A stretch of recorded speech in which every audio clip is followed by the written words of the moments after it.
Olá, bem-vindo ao Fixamos, eu sou a Blanche e a gente está de volta com Editando o livro que escrevi aos 15 anos. Vamos voltar assim depois de um ano mesmo, como se nada tivesse acontecido. Para recapitular, Daniel foi sequestrado, a Cássia e Johan, que são os pais dele, estão acompanhando a investigação conduzida pelo Elício Marconi, que é um cara bem esquisito, mas que está fazendo esse trabalho de investigação e descobriu que o Daniel provavelmente foi sequestrado por uma organização ligada a tráfico de pessoas. E a investigação continua, então bora pro capítulo 5. A quarta e a quinta-feira seguintes foram dias muito parecidos. Em ambos, as pessoas de Florença acordaram com uma fina camada de gelo cobrindo as ruas, árvores, telhados, calçadas e carros que ficaram estacionados durante a noite. Ambos foram dias frios, cheios de nuvens negras pela manhã e com uma pitada de sol à tarde, quase imperceptível, mas que permitia dizer que o sol estava ali. Ambos foram desolados e pareciam ser pesados demais para serem carregados pelo tempo, por isso vieram tão lentamente, se foram tão lentamente, zombando de todos aqueles cujo último desejo era dias que se demorassem demais. A Cássia, como sempre, era a última a se recompor. Era e sempre fora... eu posso dizer só sempre fora, né? Ou era aqui desnecessário.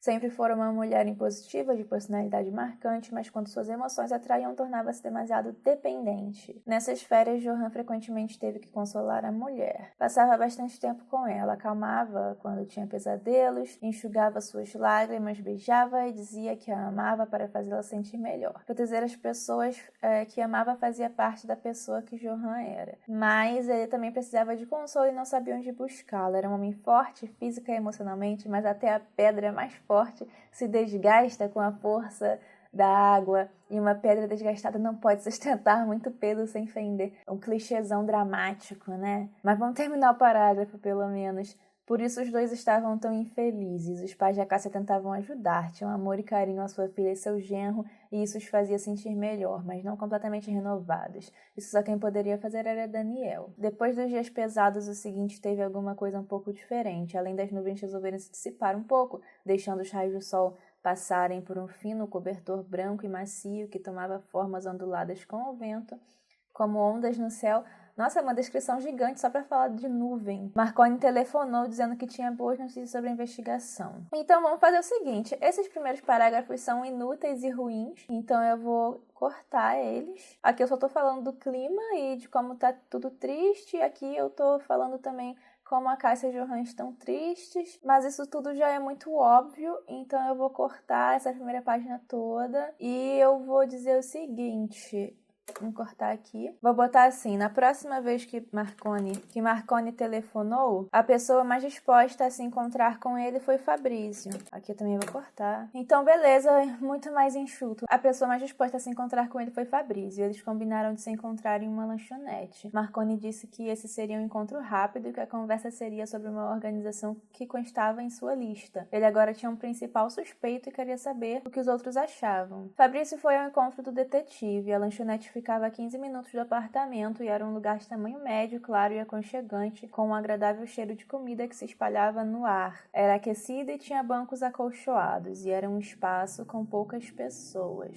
Aqui na descrição desse espaço, eu acho que eu posso descrever de um jeito que não pareça um lugar tão confortável, tão aconchegante, porque isso é uma descrição muito positiva e na verdade o que eu posso fazer é trazer essa descrição para um tom mais negativo para tentar refletir o sentimento dos personagens, que é um sentimento de tristeza, de desolação, né, já que o Daniel foi sequestrado. Então eu vou mudar aqui a descrição. Então eu mudei, ó. A lanchonete ficava a 15 minutos do apartamento. Era um lugar escuro, com cheiro forte de gordura, mas pelo menos o aquecedor funcionava e tinha poucas pessoas.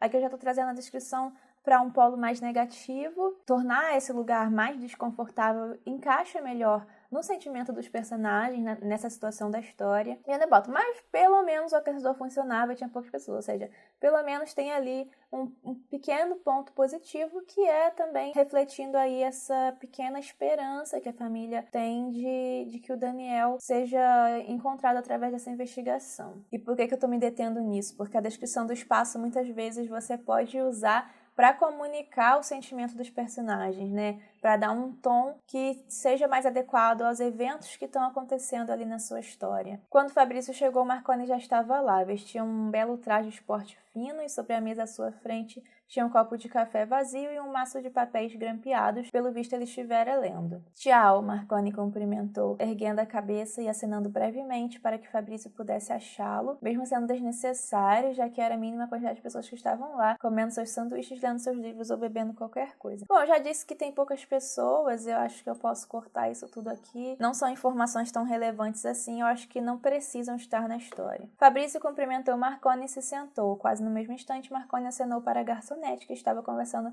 com a balconista, e enquanto ela se dirigia à mesa, ele perguntou a Fabrício: o que vai querer? Não estou com fome, obrigado, Fabrício respondeu. Quando a garçonete chegou, Marconi pediu outro café e quando ela se retirou, o detetive começou a falar, indicando a lista para Fabrício. Eu acho que sei que tipos de pessoas estão por trás do sequestro. Essa é uma ótima notícia, disse Fabrício. Marconi concordou e continuou a falar. Bom, isso aqui é desnecessário. É claro que o Fabrício vai achar que é uma notícia boa. Eu não preciso botar o personagem para dizer isso.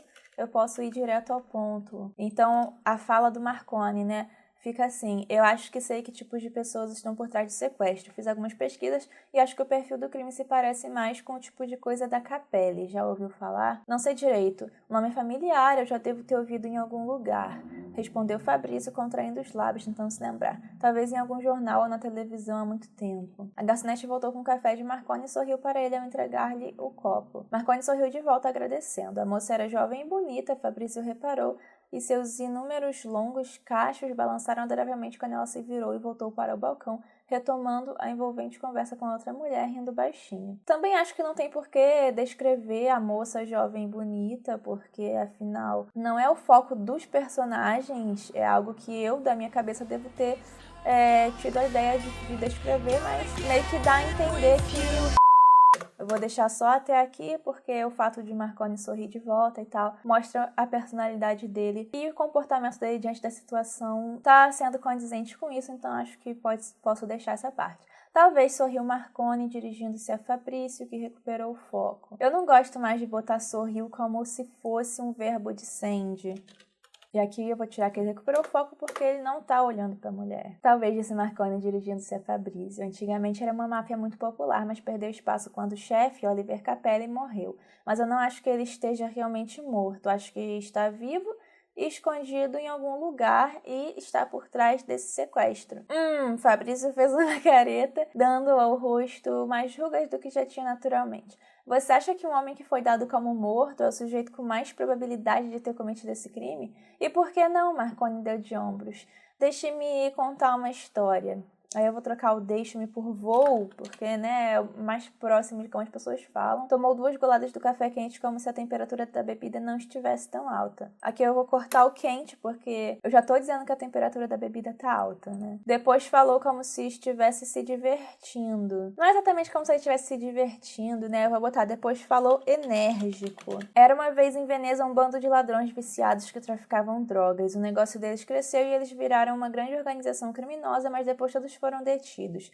O chefe era Oliver Capelli, e ele se mostrou um criminoso perigoso, ou era isso que queria que o mundo pensasse, e quando iam transferi-lo para uma penitenciária mais segura, ele tentou escapar. Aqui eu vou dar um ponto como pausa na fala. Quando iam transferir o Oliver para uma penitenciária mais segura, ele tentou escapar. A polícia e a mídia dizem que a tentativa fracassou e que ele morreu afogado quando caiu num lago e não subiu mais. Eu vou tirar esse não subiu mais porque eu acho que tá esquisito aqui e também não tem tanta necessidade, né? E aqui eu vou botar e que ele morreu, né? O problema é que o corpo nunca foi encontrado, mas mesmo assim ninguém nunca procurou saber o que aconteceu realmente. É claro que é mais conveniente deixar o assunto quieto, já que a máfia Capelli deixou de existir. Ele deu uma risada desdenhosa. Se Oliver ainda estiver vivo, seu nome já não está mais. Não sei se me entende. Aqui, se eu não me engano, essa fala do Marconi tá dessa forma desde que, numa ideia anterior a essa, o Marconi ele não era policial, ele era um detetive particular. Nas primeiras ideias, assim, as primeiras versões desse livro, eu me lembro que o Marconi era um detetive particular. E aqui ele não tá falando como se ele também fizesse parte da polícia, né? Eu posso dar uma ajustada aqui pra ficar um pouco melhor. Lembro que na época a mídia disse que a tentativa fracassou e que ele morreu afogado quando caiu num lago. Eu olhei os arquivos da polícia e realmente não tem muita coisa além disso. problema é que o corpo nunca foi encontrado, mas mesmo assim ninguém nunca procurou saber o que realmente aconteceu, ninguém nunca quis reabrir o caso, etc. Pronto, botei literalmente o que eu falei, até o etc. Fabrício estava confuso, não sabia se aquela história fazia muito sentido, realmente não entendia por que seria o tal Oliver Capelli o principal suspeito de Marconi. Marconi percebeu os pensamentos de Fabrício em sua expressão, por isso pediu. Aqui eu tô botando 2 verbos decentes, né? Botei por isso pediu e depois eu botei disse. Botar assim, Fabrício, confia.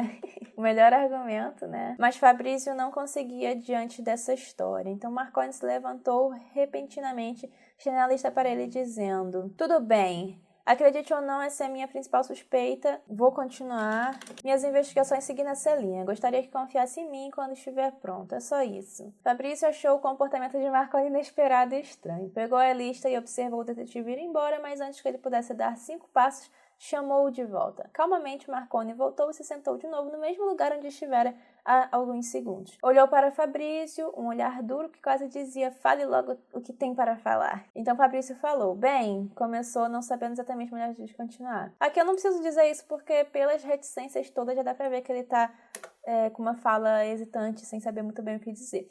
Bem, eu acho... Como foi que você chegou a essa conclusão? Marconi o fitou por um momento, mas Fabrício não sabia dizer o que seu rosto expressava dessa vez. Pensou que talvez tivesse feito a pergunta errada, mas era exatamente isso que queria saber. Era exatamente aquilo, né?